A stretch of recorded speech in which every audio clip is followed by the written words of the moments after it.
मुचकुंडी खाडीच्या मुखाशी वसलेला हा जलदुर्ग तुम्ही पाहिलाय का? हॅलो, मी वर्षा आणि मी आली आहे अशा एका भव्य जलदुर्गावर. मुचकुंडी नदीच्या किनाऱ्यावर वसलेलं हे पूर्णगड गाव. दरदराई, नारळी पोफीच्या बागा, कौलारू घरं अशा निसर्ग सौंदर्याने नटलेलं हे गाव. या गावात चढा चढून गेल्यानंतर संपूर्ण गावाचं विलोभनीय दृश्य आपल्याला दिसतं. गडावर जाताना वाटेत किल्लेकर वाडी दिसते, जिथे गडाची देखभाल करणाऱ्या गडकऱ्यांचे वंशज आजही राहतात. दक्षिण आणि पश्चिम बाजूने समुद्राने वेढलेला हा किल्ला निसर्ग आणि इतिहास यांचा सुंदर संगम दाखवतो. गडाच्या पायथ्याशी असलेले हनुमान मंदिर श्रद्धा आणि शांततेची अनुभूती देते. मुख्य गोमुखी प्रवेशद्वार शुभ गणपती, चंद्र सूर्याच्या प्रतिमांनी सजलेलं असून आजही भक्कम स्थितीत आहे.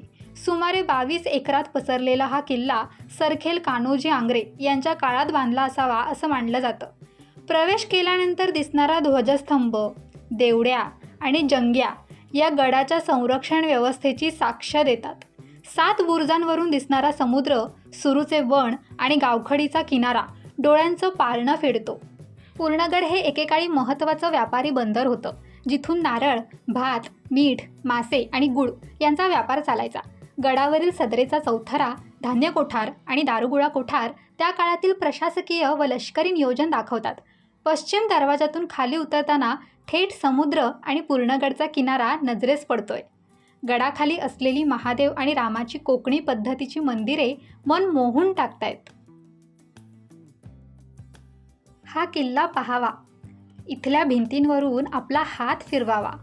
हा बेलाग किल्ला मध्ययुगांपासून इथे पाय रोवून आहे आणि पुढेही राहील. फक्त आपण याची नीट काळजी घ्यायला हवी. जर तुम्ही रत्नागिरीला आलात तर या जलदुर्गाला नक्की भेट द्या.